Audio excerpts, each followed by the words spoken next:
Good morning po sa inyo. Ako po si JR. I'm your lead pastor here in our 11 a.m. service. It is my privilege and I'm excited to be able to share God's word for us today. We are having our new series. 3 weeks po ito. We're gonna talk about money. Tingnan mo yung katabi mo. Mukha bang? No, hindi. Okay, hindi. Okay? Lahat naman tayo nangangailangan ng pera. Tama ba? Okay, we do acknowledge that we need money, and that's why, tignan mo yung katabi mo, sino dyan mukhang madatong, mukhang maraming pera. Okay? We are a people who needs to be able to understand not just the value of money, but the proper perspective of money. Sino dito, you acknowledge that you need to have a proper perspective about money? Lahat naman siguro tayo, di ba? Um, Before I go to our series, I'd like to give this opportunity to cast the vision for us because sabi ka ni Seska kanina, one of our desire as we honor God and make disciples is um, generous disciples. When you talk about generosity, that is kontrapelo yan or counterintuitive yan sa value ng mundo. Okay? But at the same time, when you talk about generosity sa mukha ng mundo, sa mata ng mundo, it's very self-preserving.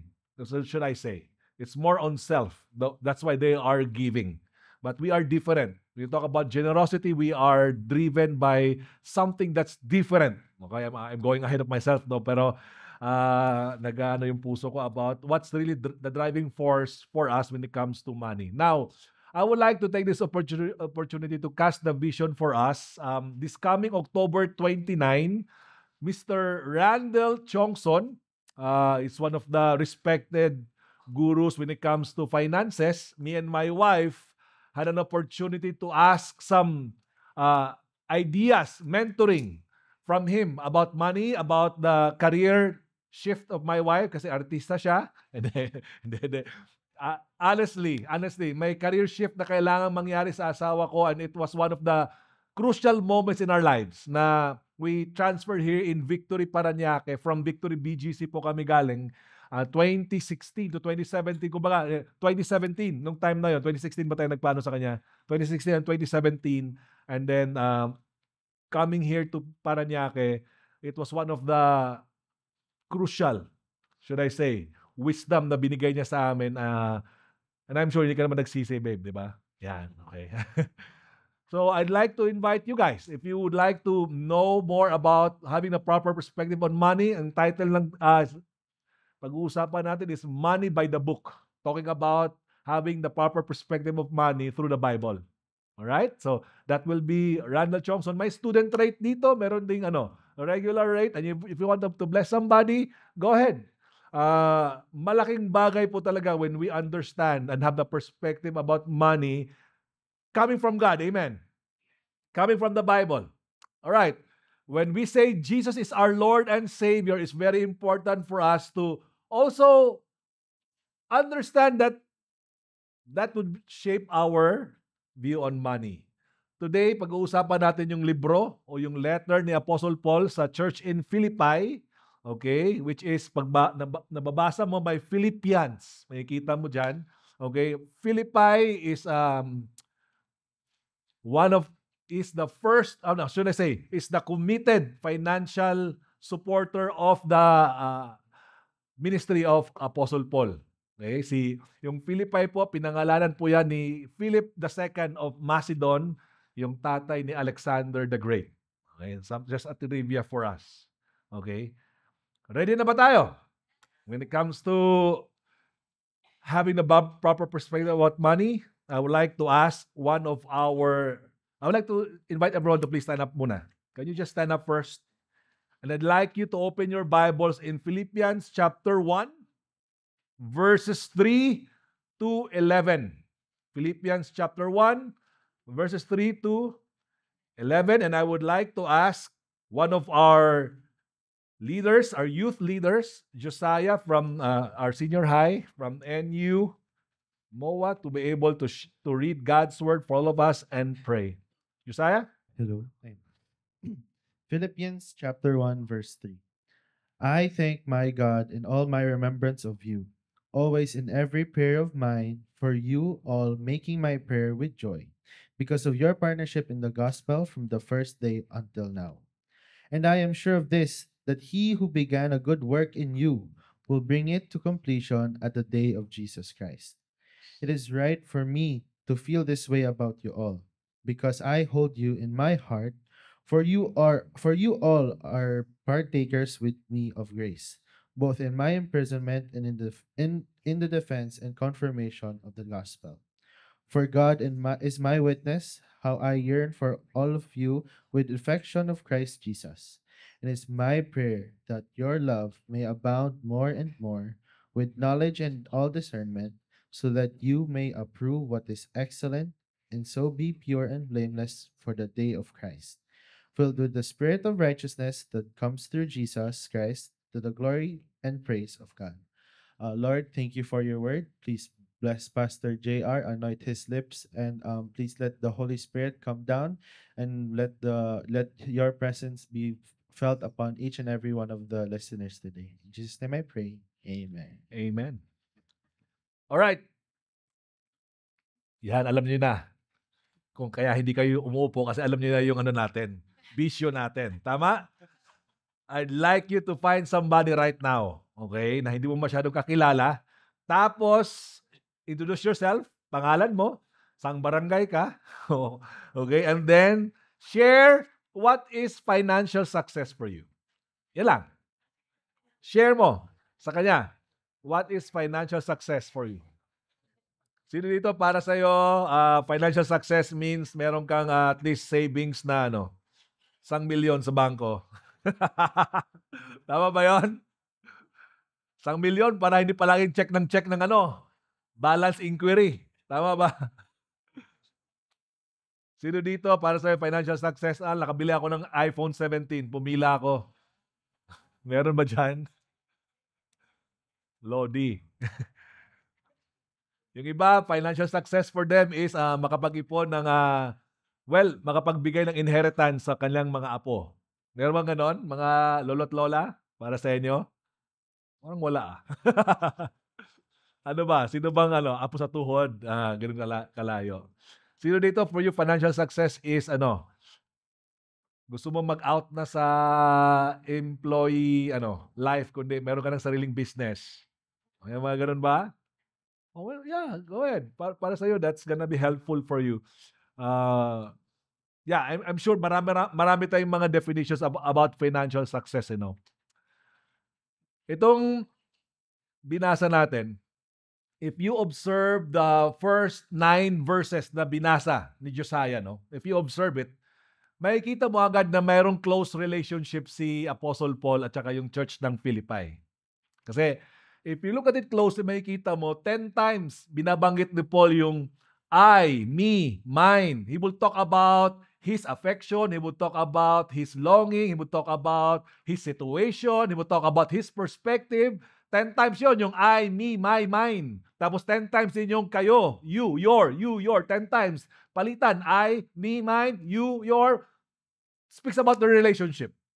The closeness of their relationship. At the same time, mababasa mo rin yung mga emotional terms na ginagamit ni Apostle Paul dito. Terms like joy. And by the way, the word joy, Philippians is called an epistle of joy.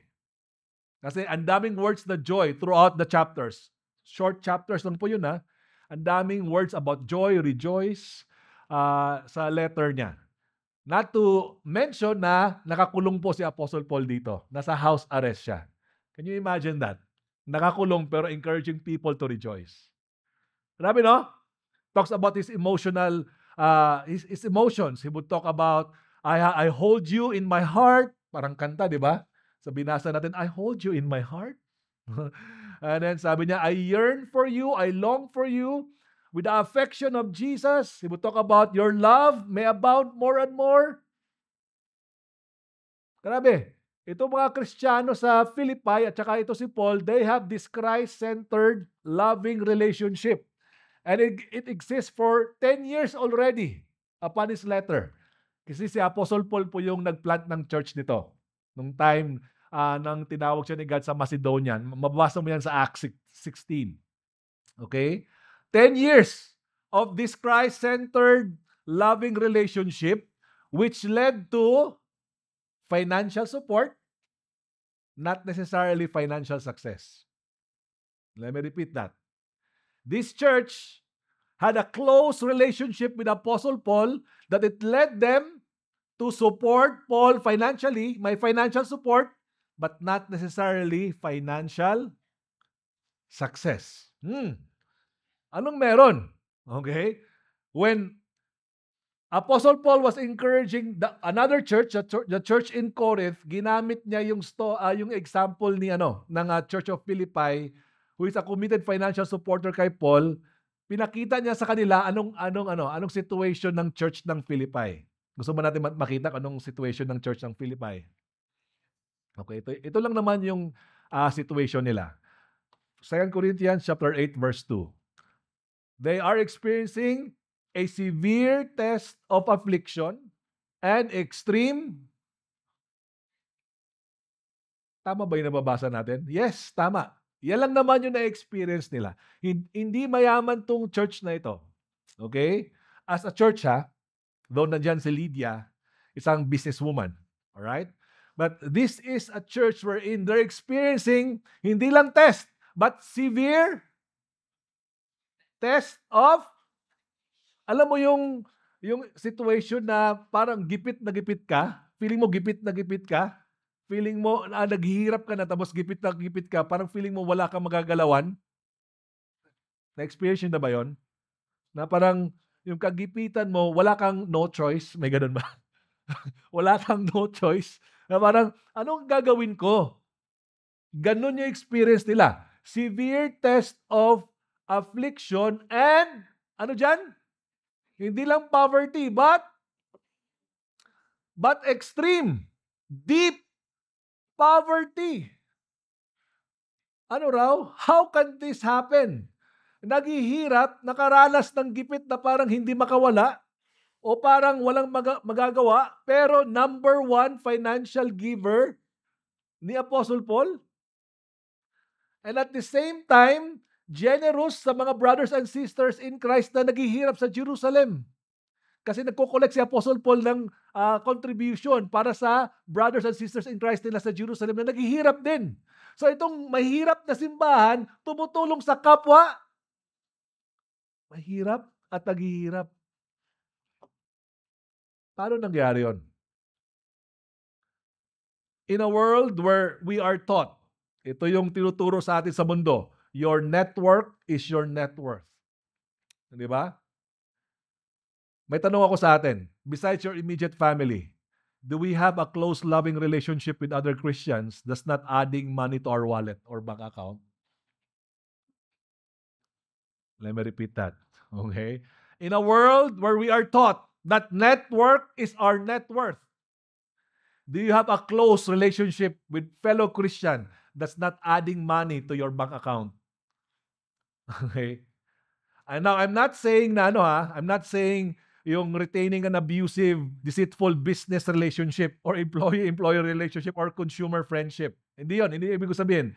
Ito ang gusto kong itanong sa atin. What I mean is, if you have deep or we have deep relationships with other Christians, kahit na alam mo sa sarili mo na hindi ka yayaman sa Kanya.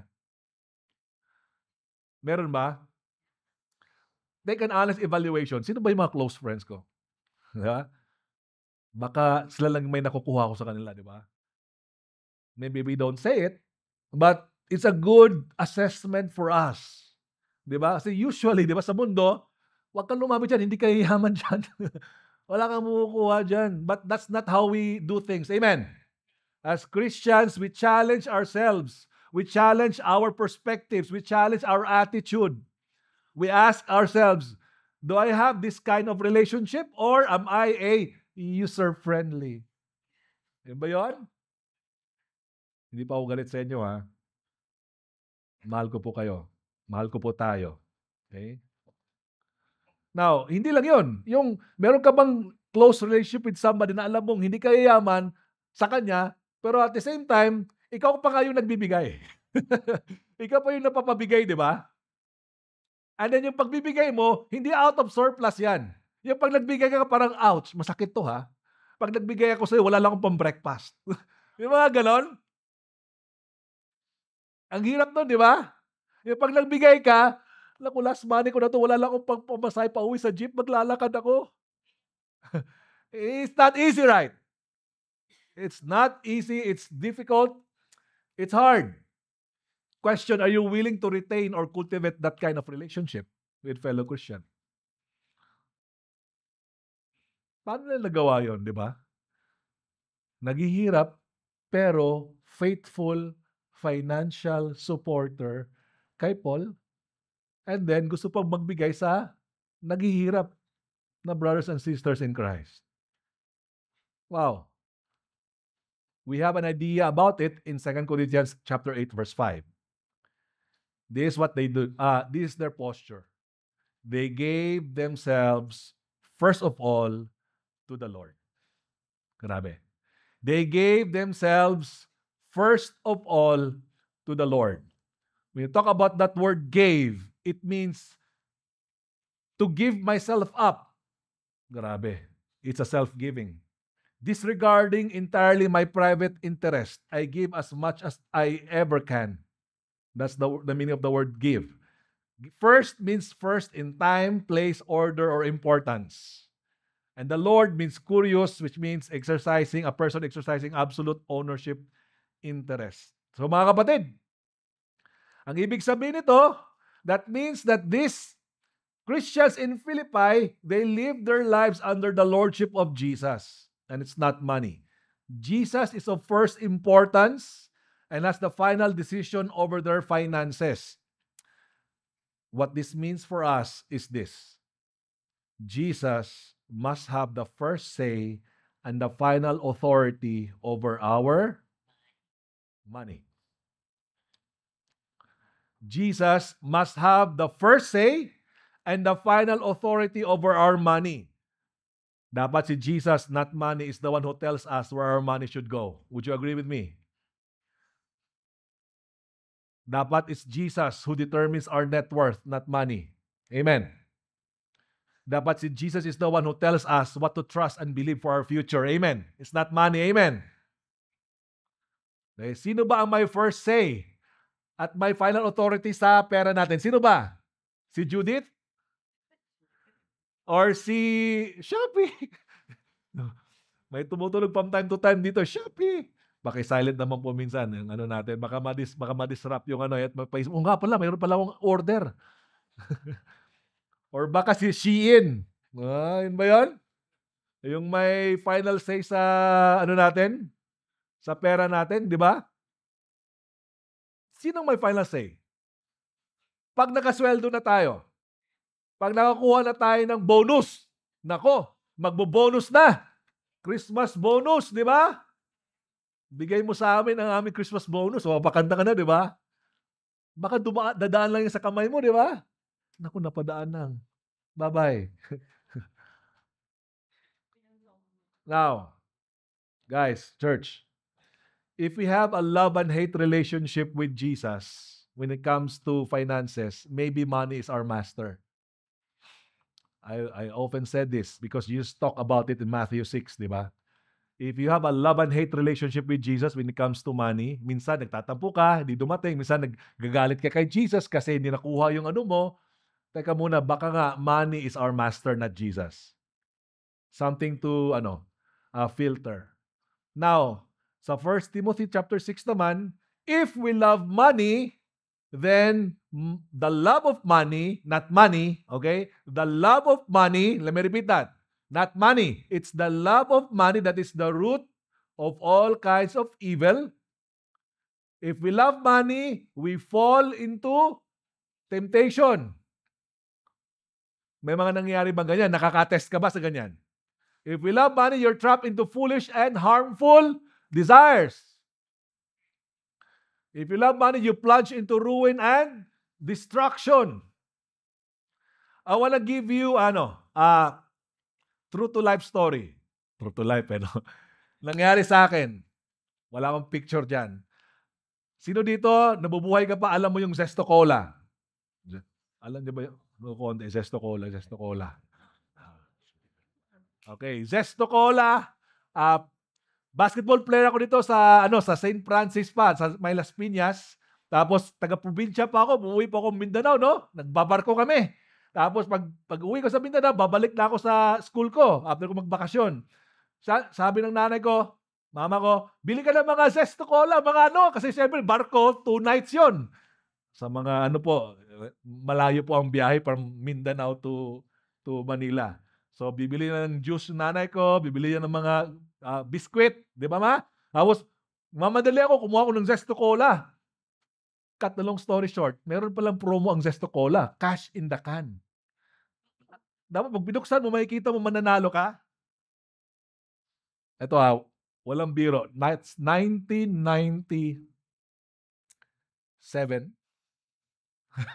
Tanda ko na. Okay? Tingin ko, uy, may cash in the can, may ano, pagtingin ko, better luck next time.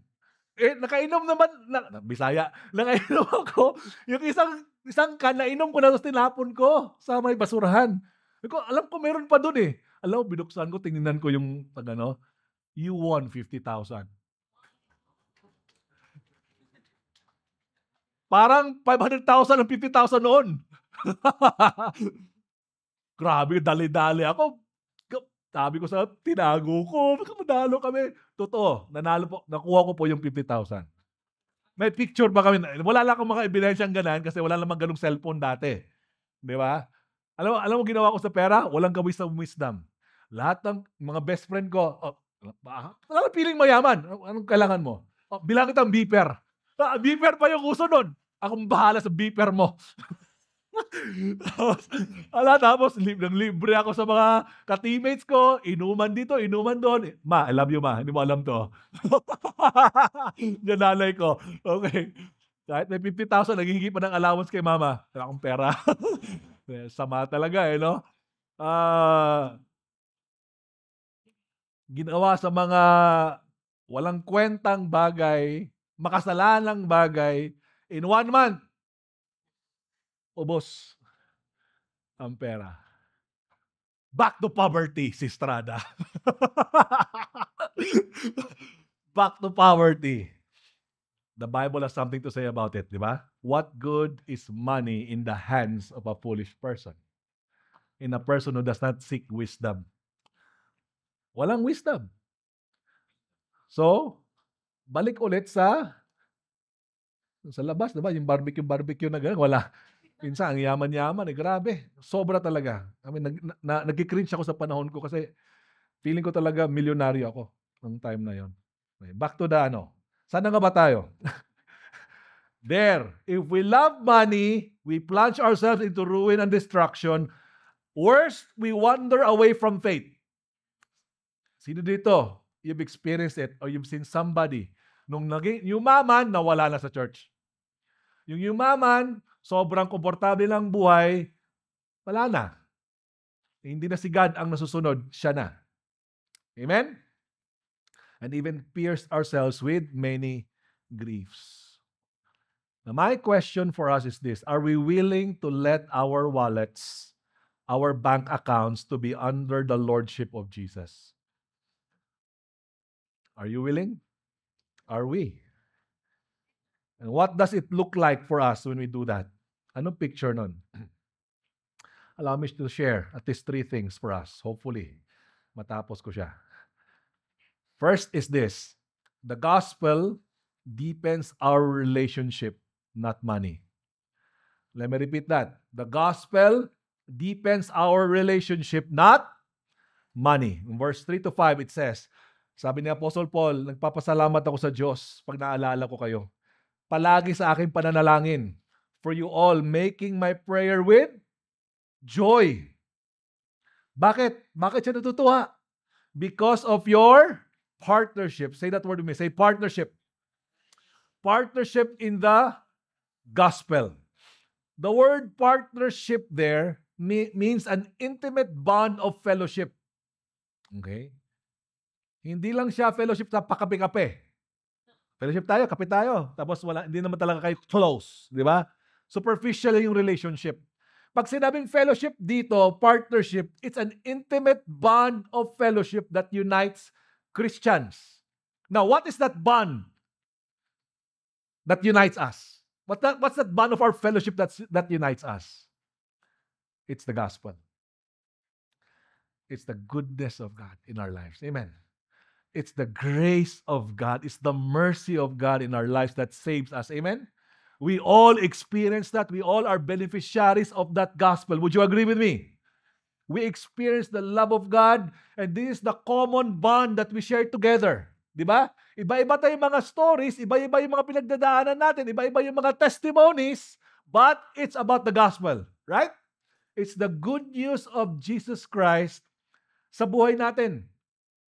Through the gospel, in fact, the gospel is our spiritual wealth. The gospel is our spiritual wealth. In heaven, mga kapatid, money has no value. Dito lang yan sa mundo. The currency in heaven is faith, not money. And the gospel is our spiritual wealth. Let's all read this in 2 Corinthians 8:9. Sabay-sabay po, 1, 2, 3, go.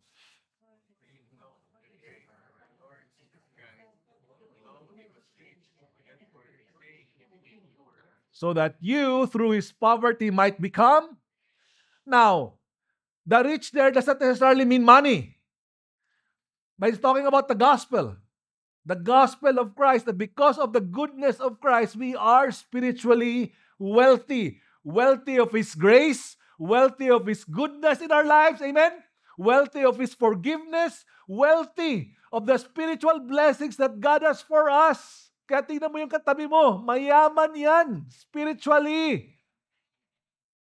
Now, do not ever undervalue that or undermine. Di ba? Parang mayaman ka spiritually. So what? Gusto kong pera. Di ba? Okay naman yan, pero give me money. Di ba? Ang pera talaga. Talagang kailangan may mangyari sa puso natin, value system. In our value system, we need to align it according to how God sees things. Amen. Again, walang masama sa pera. Neutral yan. Alright? Pero it's in our hearts that we get to have the proper posture about money. Perspective about money. Again, the person seated beside you, before you, behind you, is spiritually wealthy because of the gospel in Christ. Parang ganito yan, no? Yung picture ng Siamese twin. A Siamese twin shares blood, di ba? Okay? Ang tawag dyan, fellowship. Because they share blood. Pag may nangyari sa isang magkakasakit siya, the other person magkakasakit din, di ba? Ganun yung partnership. Pag sinabi natin partnership, fellowship. If something happens to you, that will also happen to me. Antindi, no? What deepens our relationship is not money. What deepens our relationship is the gospel, is the blood of Christ that brought us into his family. Amen. That is what deepens our relationship. Sadly, in this world that we live in, pera ang nagpapatakbo sa relationship.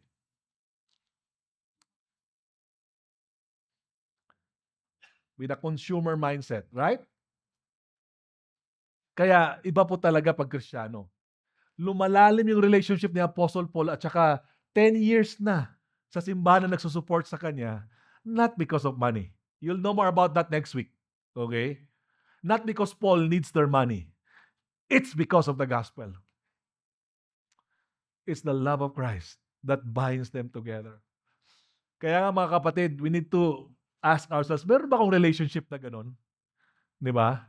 Meron ba akong relationship that I get to disciple somebody? Di ba when you disciple somebody, right? When you disciple someone, tapos napapalibre ka ng pagkain niya, tama ba? Mahirap naman kasi pag ikaw yung nag-disciple, pare, libre mo naman ako. Di ba? Hindi naman, di ba? Di ba? Right? When you disciple somebody, when you reach out somebody, when you lead a small group, usually, napapahugot ka ng mga 150 pesos, di ba? Naku, kung ako lang nito, kaya ko na to ng 2 araw eh, di ba? 5 meals, di ba? Kasi kanin lang tapos chicken skin. Ganun. Nabubuhay na ako niyan eh. Pero dahil nag-small group, nag-reach out ka, Tama ba? Napapaano ko ng pera, pero ano ba nagpapa-motivate sa atin, pera? Hindi, 'di ba? When the person acknowledges Jesus as his Lord and Savior, or his Lord and Savior, parang, it's worth it. Amen. It's worth it. That person accepted Jesus as his Lord and Savior. Lord, naka-ROI na ako sa aking 150. Di ba? Because it's the gospel. Amen. It's not money itself. And when we are having that fellowship, we get to support one another because of the gospel. May emotional support, merong moral support, may spiritual support. Tama? Pa-pray for me, bro, di ba? And may kasama ring financial support from time to time. Amen? Right? I would like to share to you a story with Eric Fabian. Eric Fabian is our faithful volunteer who served us since the start of this church, 2017. Sobrang faithful lang tao ito, and ang daming mga nangyari rin sa buhay niya. Highs and lows, challenges in his life. And what deepens our relationship? Gospel. It's the gospel. Okay? Karoon ng pandemic, may mga nag-challenges sa work niya, sa career niya, sa mga kids, di ba? What deepens our relationship? From time to time, we message, it's the gospel. And nagkausap ko siya this week lang, nag-usap kami, talk about nung dumating yung time na nagkaroon siya ng mga challenges, financial challenges, and how God provided for him. And then lately, sinare niya sa akin na lumipat sila ng bahay, wherein yung bahay na yon is magre-rent sila. Kasi yung anak niya needs to work, kailangan may workspace, kailangan medyo malaki yung bahay. Nung lumipat siya, sabi niya sa may-ari, parang, pwede ba akong makapag 5 years na rent dito? Sabi ng may-ari, hindi, 1 year ka lang. Sabi, nako, nakasampung lipat na ako. Kaya parang lilipat na naman ako after 1 year.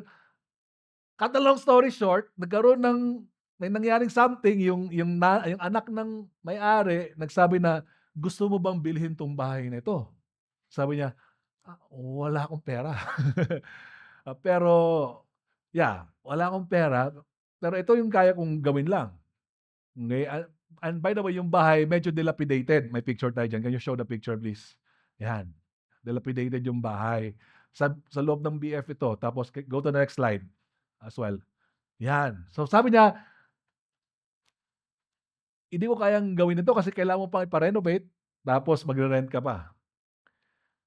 Early this year, meron tayong spiritual foundations, mga trainings. Alright? He is faithfully serving us here every Saturday. Hindi ko alam, little did I know, that every Saturday pala, nagbabayad siya sa mga nagtatrabaho sa bahay. Kasi arawan. He has to trust God for finances to provide for him. And then, he shared to me that story this week kung paano provide, and sinabi ng may-ari, sige, rent to own, bigay ko sa'yo. Rent to own, itong X amount of number na very affordable, as in grabe, favorable. And now this is the picture of the house. Can you show that picture, please? Go to the next slide. Next slide. Yan. Next one. Balik mo lang. Click ka lang. Yan. Click another one. Wala na? Meron pa dyan. Paki-refresh na lang yung buong bahay. Okay, patulong na lang please. Alam ko nagre-refresh yan. Alright. So, yan. Sige pa. Yan. Di ba? Palampakan natin si God. God provides. Amen. Pero ano nagpapalalim sa relationship namin? Pera ba? Hindi. Gospel. Amen? God still provides. Amen.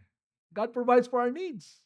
God provided for him while he is faithfully serving here in the church. Guys, gospel deepens our relationship, not money. So let's evaluate the way we build relationships here in this church and with other people as well. Next is that the grace of God drives our money. The grace of God drives our money. Verse 6, and I am sure of this, that he who began a good work in you will bring it to completion at the day of Jesus Christ. It's talking about yung faithful partnership nila. Sinasabi ni Apostle Paul, nako, kaya kang itawid ni God hanggang sa katapusan, di ba? Tayo inisip natin, katapusan lang ng buwan. Hanggang sa katapusan ng mundo. Di ba? Kaya ni God, yung faithfulness ni God, kayang-kaya ni God. Ano sabi niya? It is right for me to feel this way about you all because I hold you in my heart for you are all, say partakers. Partakers with me of grace. Ito mga kapatid. Lahat naman tayo mga Kristiyano, we also share the experiences and blessings of God's grace in our lives. Amen.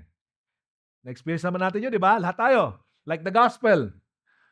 Now, but grace does not just save us, grace also shapes us for good works. With what God has prepared in advance for us to do. Ano yung mga good works na pinipare ni God sa atin? Part of that is His mission. We obey God and we participate in His mission. For Paul, he would say, by the grace of God, I am what I am as an apostle. For the church in Philippi, the grace of God is in their giving. Sa pagbibigay nila. That's where they experience the grace of God. It is the grace of God that birthed their desire to give. Babasa po sa 2 Corinthians 8:13. Anong sabi dyan? And now, brothers and sisters, we want you to know about the, what? Grace that God has given the churches. Specifically, we're talking about Philippi, for I testify that, what? Anong sabi dyan? Anong klaseng grace yan? They gave as much as they were able, and even, grabe no? Ano to, Paul? Gusto kong tanungin yung mga Kristiyano dyan, paano nyo nagawa yan? Di ba? Na-experience nyo na ba yun na parang nagkukulang ka tapos binubuksan mo yung sinturon mo or yung pantalon mo? Meron ba akong 5 piso dito? Punta ka doon sa may bathroom, di ba? Bukuha ka dyan, baka may nalagay akong mga sentimo dyan or mga barya. Bukas ka sa mga ano mo, meron mo mga ganun, di ba? Iniisip ko, paano kaya sila? How were they able to do that? Di ba? Naghahanap sila para mapang-bless. Even beyond their ability, mga kapatid, this is self-sacrificial giving. Amen. Self-sacrificial giving to. And it's the same grace that operated in the life of Jesus. Going back to the verse na binasa natin sa chapter 8, verse 9 of 2 Corinthians. Jesus, though He was rich, yet for your sake, He became, grabe, for your sake, He became poor. Meaning si Jesus, He left His glory in heaven. He set aside His privileges and His glory. Not His divinity, ha? He set aside His glory and His privileges as God so that He can become a human being and put Himself under limitations na nagugutom siya, nauuhaw siya para sa atin. He set aside those rights. The grace of God can give you that strength to set aside your right. In the world wherein, karapatan ko yan. Huwag mong kunin sa akin yung karapatan ko. Ipaglaban ko yan. Paano pag sinabi ni God, Nak, pwede mo bang iset aside yung rights mo para makapag-bless ka? Lord, right ko to eh. Pinaghirapan ko tong pera na to. Dugot pawis ang ginawa ko para makuha ko tong pera na to. Paano pag sinabi ni God, Anak, pwede mo bang i-bless sa kanya yan? Hindi madali, di ba? Kaya nung nag-champion kami sa PBL, Lord, grabe, may bonus kami. Champion! Ano sinabi ni God sa akin, hindi para sa'yo yan. Ibigay mo sa missionary. Get behind me, Satan. Parang akala mo, Satanas, di ba? Pero si God pala yun. So parang habang binibigay mo, parang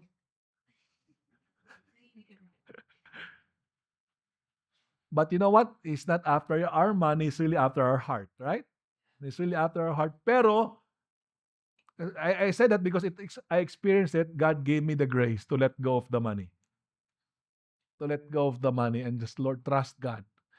To trust God, Lord, ikaw magpo-provide sa akin. My source is you, not my career.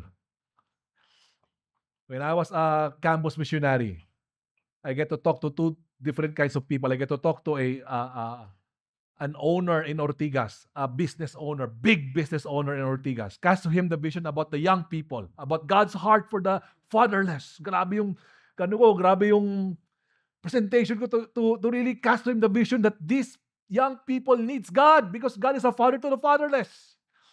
Alam mo ginawa niya sa'kin, kumuha siya ng 500 sa bulsa niya, sinuksok sa ano ko, na parang feeling ko parang, wow, grabe ang tingin niya sa young people, 500. 500 pesos. Mangyak-ngyak ako habang kausap ko asawa ko, I was crying. And then after a week, I get to talk to somebody whose job is an ordinary job. I get to cast to him the vision about the fatherless. You know what? Yung inipo niya, Maria, tapos binigyan niya sa akin, bro, I believe in this vision. And I want to support you. Parang iyak talaga ako. Parang sabi ko, wow, grabe. Sakripisyo. Sakripisyo para sa kabataan. Grabe yung puso. Nakuha na yung value ng kabataan. I cried because sabi ko sa kanya, bro, babalik ko sa'yo to kasi mas kailangan mo to. Sabi niya, hindi. I believe in the future of the young people. Two different people having two different perspectives. The other one experienced the grace of God to give away what God is telling him to give away. There's also a kid in BGC. Medyo blurred natin yung picture because minor pa siya. That is Braille. She came to the church with her piggy bank because she wanted to give to the missions. Because she heard that one of her kids' church teachers in Victory BGC is going to 10 days mission to Uganda. Sabi si God, no? What God can do in the heart of a child. It's the grace of God. Amen. The grace of God. Kaya talagang it's a good heart check for us. Is it really money directing me what to do with my life? What to believe for my future? Or is it God? Si God ba? The grace of God must drive our money. Amen. The world is driven by greed, not by grace, mga kapatid. The world is driven by greed. Iba-ibang level nga lang yun, di ba? Grade 1, grade 2, grade 6. Iba-ibang greed. Okay? But it's the grace of God. Lastly, the glory of God and our future glory with God define financial success. The glory of God and our future glory with God define financial success. Ito yung prayer ni Apostle Paul sa kanila. And it is my prayer that your love may abound more and more. Mahal na nila si Apostle Paul. Pero nag-pray pa si Apostle Paul. Pinapanalangin ko na mas lumago po yung pagmamahal nyo. Pero hindi lang yung pagmamahal na puro sentimental lang ha. Sabi niya, it's a love with knowledge and all discernment. You know what? We can attest to this. On one hand, you can see a person na punong-puno ng knowledge pero walang pagmamahal. Tama? Diba? Knowledge pops up. Punong-puno ng knowledge, walang pagmamahal. Tawag doon pride.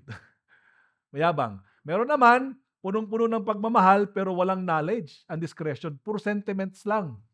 Hindi pwede yun. Kailangan alam natin, saan ba ito papunta ito yung pagmamahal ko? Ano bang direksyon nito? Kaya sabi niya, kailangan may discernment. Kailangan may knowledge. Para, sabi niya, so that you may approve. You may test. Approve what? Approve of what is? Say excellent. The word excellent means to separate. Separate meaning, you separate not just what is good and evil, not just what is lawful and unlawful, but you get to separate what is good and excellent, what is vital and trivial, what is eternal and what is temporal. Pag may discernment ka, you get to approve what is excellent. Ito temporary lang to. Ito talaga may eternal value to. Ito trivial lang yan. Lilipas din yan. Ito vital talaga to. Excellent talaga to. Sabi niya, that you may approve what is excellent and so be pure and blameless for the kakatapos lang natin about the end times, di ba? Ito, day of Christ. Twice niya sinabi yon, the day of Christ, end times.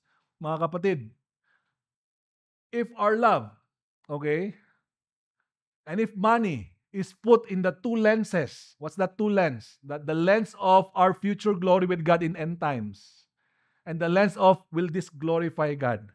Alright? Ang tanong, Yung pera ba na gagastusin natin, gagamitin natin, may fruit ba ito?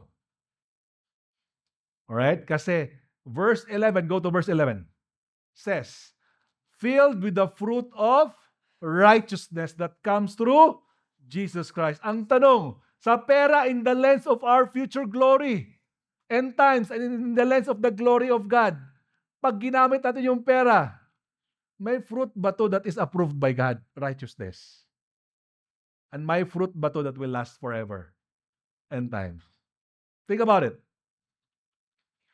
Kasi if we define financial success with how the world defines it, ang dami naman po talagang definition, sa totoo lang. Marami po talagang definition. Pero if we look at it in the lens of the Bible, the question is, will it reap eternal fruit? Amen? Will it reap a fruit that is approved by God? Pag sinabi ni God, anak, approve ko yung ginawa mo ha. Yung ginamit itong pera na ito para dito, approve ko yan. Is there a fruit of righteousness that will last forever? You see, Jesus spoke about it when he was kinutya siya ng mga religious leaders kasi nakipagkaibigan siya sa mga makasalanan.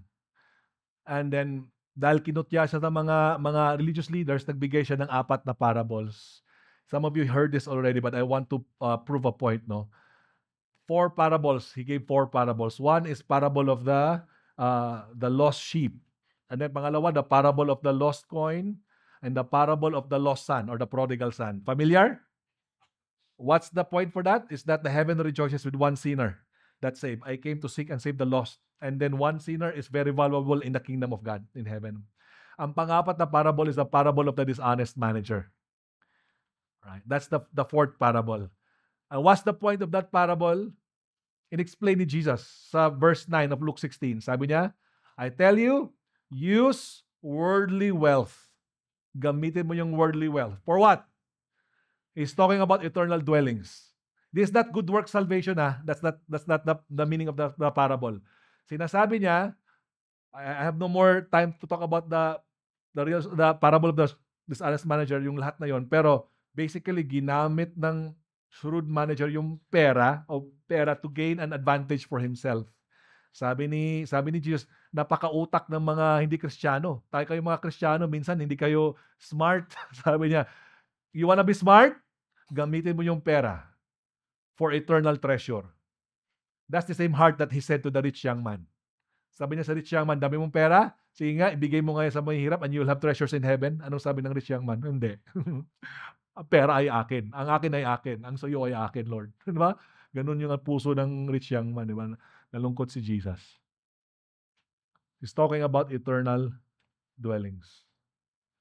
So mga kapatid, look at it in the lens of the glory of God and our future glory. Will it last forever? Think about the money that God will entrust to us. May fruit ba to? Will it translate to a person saved in heaven? Pause for a bit. Lord, yung pera ba na binibigay mo sa amin, Panginoon, nagtatranslate ba to, Lord, ang eternal treasures? May nasa-save ba dito, Lord? Meron bang napupunta sa langit dito?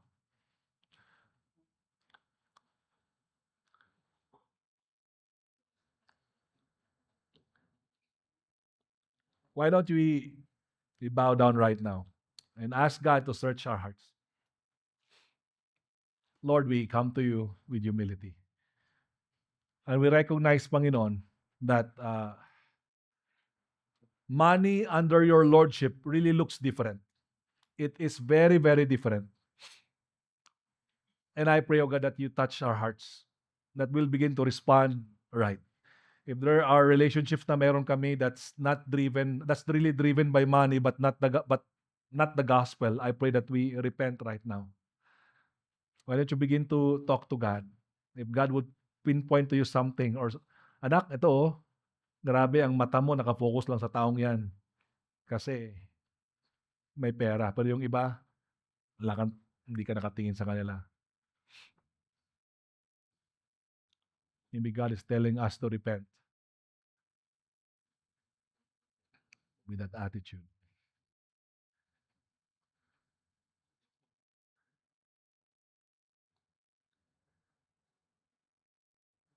For some of us,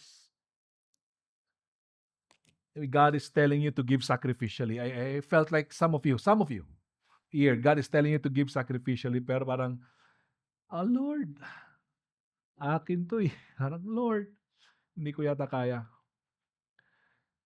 No. This is not out of guilt trip. This is out of Him being the Lord of your money, the Lord of your heart, the Lord of your life. Why don't you pray to God and say, God, give me the grace to give, just like what you did to the church in Philippi.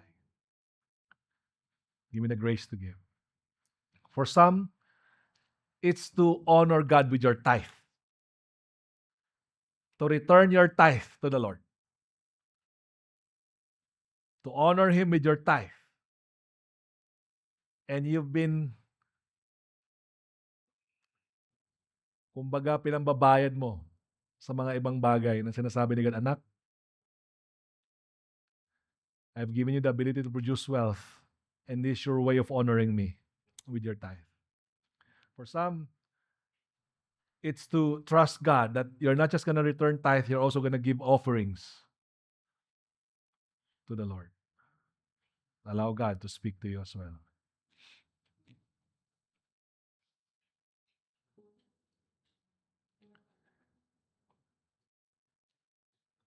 I would like us to stand up right now and like to ask the music team to come up here.